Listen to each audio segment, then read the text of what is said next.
Lachaud, vous avez la parole. Oui, moi j'irai dans le sens de l'argumentation du collègue Lambert.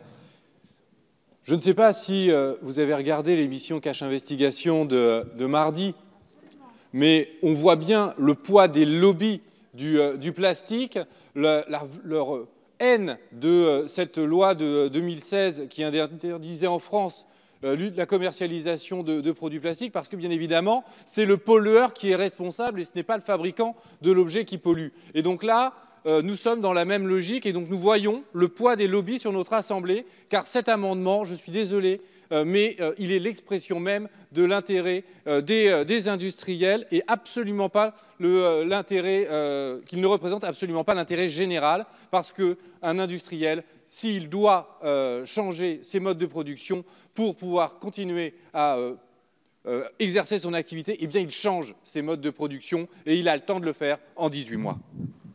Je vous remercie. Madame Goulet, vous avez la parole. Je pense que vous n'avez pas très bien écouté. Je ne vous dis pas qu'il ne faut pas y aller. Je ne vous dis pas que je ne veux pas y aller. Je vous dis qu'à l'heure actuelle, il n'y a pas cette possibilité de remplacer en 18 mois par la partie compost domestique. On propose bien de faire évoluer pour rendre l'obligation d'avoir des pailles compostables industriellement.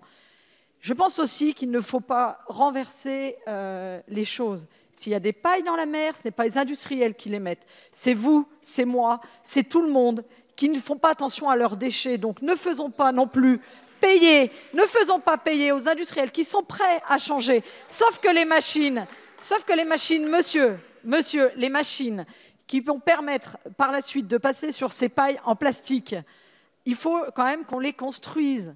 Laissons un petit peu de temps. C'est tout. Enfin, je ne remets pas du tout en cause, je suis d'accord avec vous.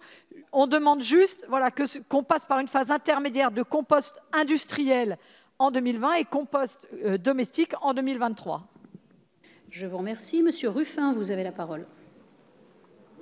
Moi, je pouvais être mesuré, m'interroger sur quand est-ce qu'il faut le faire entrer, est-ce que ça met des emplois dans la difficulté immédiatement et ainsi de suite. Maintenant, même si mon cœur penche plutôt vers une action rapide. Mais là, le discours que vous nous recrachez, c'est quand même bizarre. Mais c'est vraiment le discours qu'on a eu par les lobbyistes de Cache Investigation. C'est exactement le même. Là, c'est mettre la responsabilité, faire tout pour mettre la responsabilité individuelle sur le consommateur qui achète et qui polluerait la nature, alors que...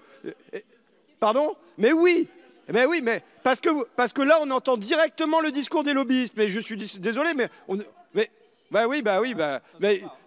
là, c'est de faire tout peser sur la responsabilité individuelle, alors que c'est comment on transforme la société pour que ça ne soit pas à l'individu d'agir bien ou d'agir mal.